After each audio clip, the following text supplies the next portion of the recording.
तुम सोचती हो वह अभी से ही तुम्हारी तरह एक्सपर्ट हो जाएगी? पापा ठीक कहते हैं माँ, ऋषभ बोलता।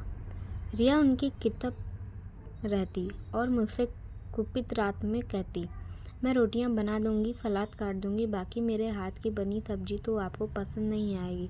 अब मैं घर में मुफ्त की नौकरानी थी। तीनों टाइम खाने की व्यवस्था, घर की सफाई और सजावट।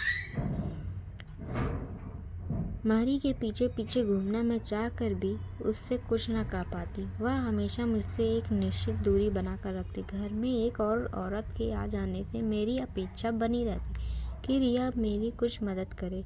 इसके लिए विरोध स्वरूप कभी सिर दर्द तो कभी कमर दर्द का बहाना बनाकर पड़ी रही कि रिया कुछ करे, लेकिन इसका विपरीत प्रभाव पड़ा।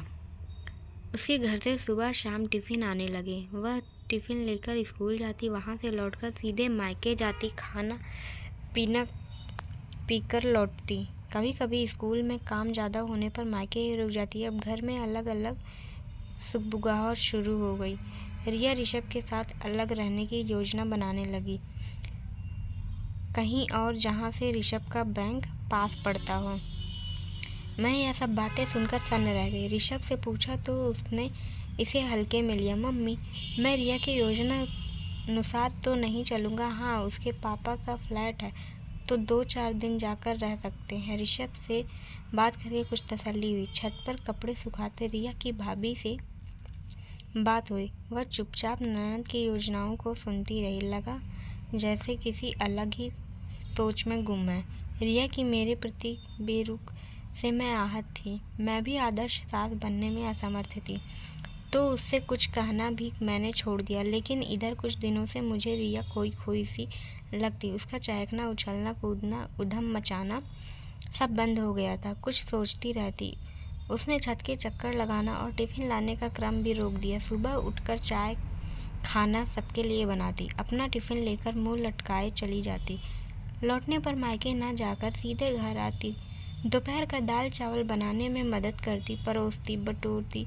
शाम को जल्दी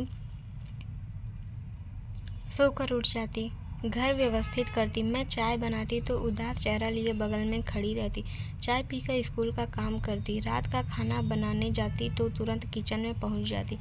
आप आराम करें, मैं खाना बना लेती हूँ, जैसी तुम्हारी इच्छा।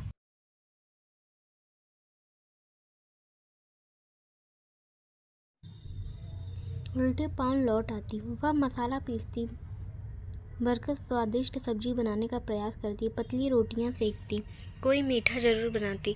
इस दौरान बराबर मेरा मुंह ताकती रहती कि मेरी प्रतिक्रिया क्या है। मैं उसमें सकारात्मक परिवर्तन से आश्चर्यचकित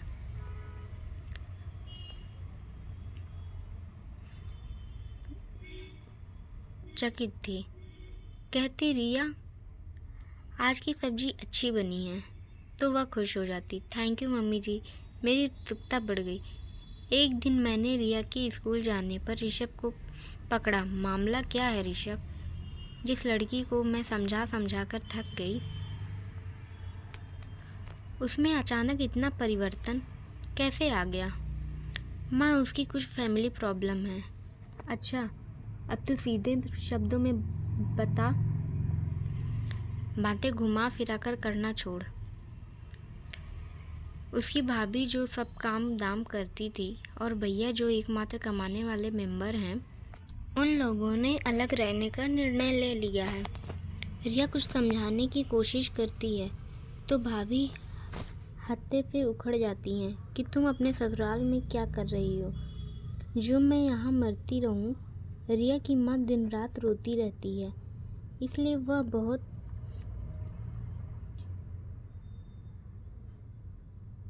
परेशान रहती है। रिया ने कुछ चर्चा करने से मना किया है। वह यह सब सोच सोचकर हलकान है कि उसके माँ बाप कैसे अकेले रहेंगे, घर का खर्चा कैसे चलेगा। रात में वह ठीक से सो नहीं पाती। ओह, यह बात है। मेरे मन में भी बहुत सारी बातें उठी, लेकिन मैं चुप रही। रिया का घर के कामों में मन न लगना, अकेले रहने की बात करना, फिर अचानक एक सुखद परिवर्तन। लेकिन यह परिवर्तन भी उसकी भाभी के अलगाववादी नीतियों के कारण हुआ है, जो ठीक नहीं था। रिया ने जो कुछ यहाँ किया था